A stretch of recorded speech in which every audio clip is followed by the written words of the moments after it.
প্রিয় ষষ্ঠ শ্রেণীর শিক্ষার্থীরা, শুভেচ্ছা নিও। আজকে আমি তোমাদের 2025 সালের নতুন বই বিজ্ঞান এর প্রথম অধ্যায় বৈজ্ঞানিক প্রক্রিয়া ও পরিমাপ এখান থেকে আলোচনা করব। প্রথমে তোমাদের বলবো, যারা আমার চ্যানেলটি সাবস্ক্রাইব করো নাই তারা আমার চ্যানেলটি সাবস্ক্রাইব করবে এবং আমার সাথে থাকবে। তাহলে চলো আমরা ক্লাস শুরু করি। বিজ্ঞান প্রথম অধ্যায় বৈজ্ঞানিক প্রক্রিয়া ও পরিমাপ। দৈনন্দিন জীবনে আমাদের প্রতিনিয়ত বিভিন্ন ধরনের প্রশ্নের উত্তর খুঁজতে হয়। এগুলো হলো: তোমার উচ্চতা কত, তোমার ওজন কত, এখন কয়টা বাজে, আজকের বাতাসের তাপমাত্রা কত ইত্যাদি। এই প্রশ্নগুলো উত্তরের জন্য দরকার উচ্চতা, ওজন, সময় এবং তাপমাত্রার মাপঝোঁকের। দৈনন্দিন জীবনের এই মাপঝোঁকের উপর আমরা নানাভাবে নির্ভরশীল। এই মাপঝোঁকের মাধ্যমে আমরা মূলত কোনো কিছু পরিমাণ নির্ণয় করে থাকি, আর এই কোনো কিছুর পরিমাণ নির্ণয় করাই হলো পরিমাপ। দৈনন্দিন জীবনে নানাবিধ ঘটনার এই পরিমাপের সাথে আমরা পরিচিত, যেমন বাজার থেকে চাল কিনে আনতে, রান্নার জন্য তেলের ব্যবহার, সময়, কাপড়, জামা কাপড় তৈরির সময় ইত্যাদি। এই অধ্যায় শেষে আমরা এই বিষয়গুলো জানতে পারবো। এখন আমরা প্রথম পাঠে আসি। পাঠ 1, বিজ্ঞান কি? বিজ্ঞান শব্দটির অর্থ হলো বিশেষ জ্ঞান। জ্ঞান কি তা জানো। কোনো বিষয়ের তথ্য, উপাত্ত ও দক্ষতা এবং সেই বিষয় সম্পর্কে উপলব্ধি, এসব মিলিয়েই হলো সেই বিষয়ের জ্ঞান। বিজ্ঞান তাহলে কোন বিষয়ের জ্ঞান? বিজ্ঞান হলো প্রকৃতি ও নানা ধরনের প্রাকৃতিক ঘটনা সম্পর্কে জ্ঞান।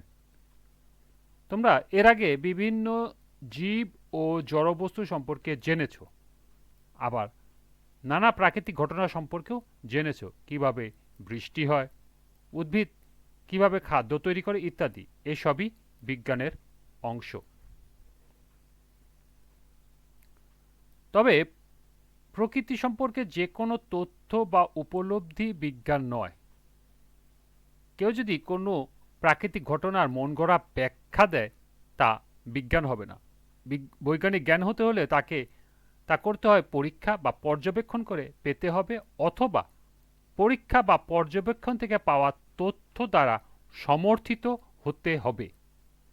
বৃষ্টি কিভাবে হয় তা নিয়ে হয়তো তোমরা গল্পাকারে অনেক ব্যাখ্যা শুনেছ, কিন্তু এ ধরনের ব্যাখ্যা কি বিজ্ঞান? না, এ ধরনের ব্যাখ্যা বিজ্ঞান নয়, কারণ এইসব ব্যাখ্যা পরীক্ষা থেকে পাওয়া নয়, বরং কোনো পরীক্ষা এদের সমর্থন করে না। এই জ্ঞান আমরা কিভাবে অর্জন করি? পরীক্ষা নিরীক্ষা, পর্যবেক্ষণ ও যুক্তি চিন্তার মাধ্যমে আমরা বিজ্ঞানের জ্ঞান অর্জন করি। এগুলো হলো বিজ্ঞানের প্রক্রিয়া। যেমন বিজ্ঞান জ্ঞান অর্জনের প্রক্রিয়াও বিজ্ঞান। বৈজ্ঞানিক জ্ঞান অর্জনের জন্য যেমন বৈজ্ঞানিক প্রক্রিয়া দরকার, তেমনি দরকার একটি বিজ্ঞানসম্মত দৃষ্টিভঙ্গি বা মনোভাব, অর্থাৎ যুক্তিযুক্ত চিন্তা করার মনোভাব, অপরের মতামতের মূল্য দেওয়া এবং নিজ ভুলের স্বীকার করা এক্ষেত্রে জরুরি। একে বিজ্ঞানমনস্ক দৃষ্টিভঙ্গিও বলে। বিজ্ঞানকে তাহলে কি বলা যায়? বিজ্ঞান হলো প্রকৃতি ও প্রাকৃতিক ঘটনা সম্পর্ক জ্ঞান, যা পর্যবেক্ষণ ও পরীক্ষা থেকে পাওয়া বা পরীক্ষা নিরীক্ষা দ্বারা সমর্থিত এবং একটি বিজ্ঞানসম্মত দৃষ্টিভঙ্গি। বৈজ্ঞানিক জ্ঞান যেমন গুরুত্বপূর্ণ, জ্ঞান অর্জনের প্রক্রিয়া বা পদ্ধতিও তেমনি গুরুত্বপূর্ণ। আর সবচেয়ে বেশি গুরুত্বপূর্ণ হলো বিজ্ঞানসম্মত দৃষ্টিভঙ্গি। তোমরা এখান থেকে বিজ্ঞানের সংজ্ঞা, বিজ্ঞান কি বা বিজ্ঞান কাকে বলে, এখান থেকে এ পর্যন্ত লিখে দিতে পারো।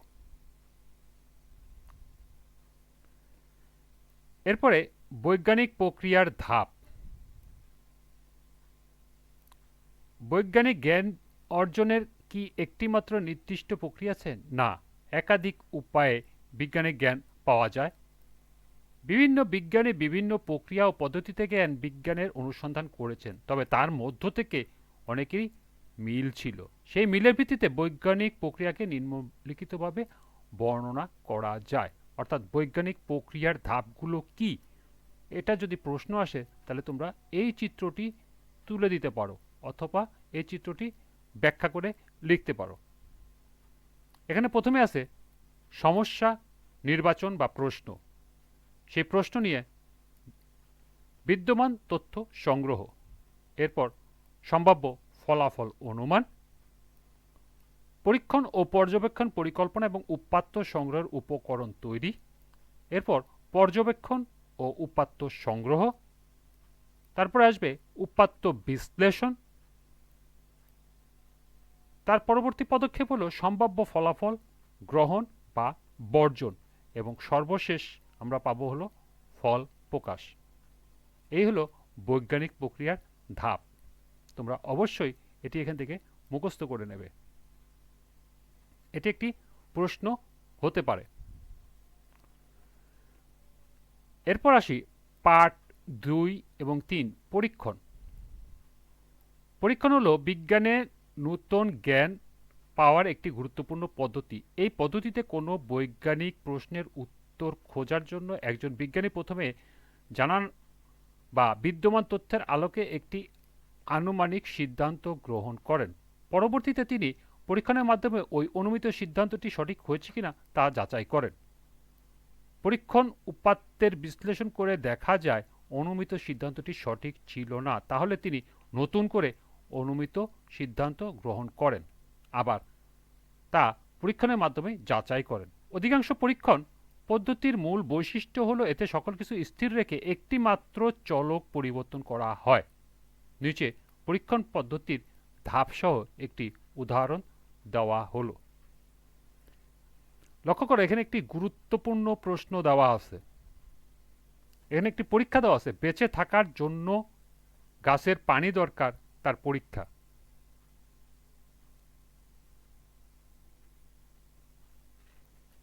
এই পরীক্ষাটি তোমরা এখান থেকে এই পর্যন্ত অবশ্যই ভালো করে মুখস্থ করে নেবে, এটি একটি গুরুত্বপূর্ণ প্রশ্ন হতে পারে।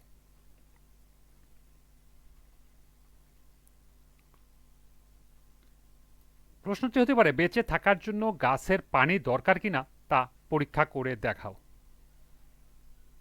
এই ক্ষেত্রে তোমাদের পরীক্ষাটি করতে যা যা দরকার হবে তা হলো ছোট দুটি পাত্র, দুটি ফুল গাছের চারা, পানি ও শুকনো মাটি। পদ্ধতি প্রথমে হলো সমস্যা নির্ধারণ। পরীক্ষণ পদ্ধতির প্রথম ধাপ, তোমরা সমস্যা স্থির করলে। ফুল গাছের চারা তুলে এনে লাগালে মারা যাচ্ছে কেন? 2, জানা তথ্য সংগ্রহ। তোমরা বই পড়ে শিক্ষককে বা পিতামাতাকে জিজ্ঞেস করে জানার চেষ্টা করলে কেন চারাগাছ মারা যেতে পারে।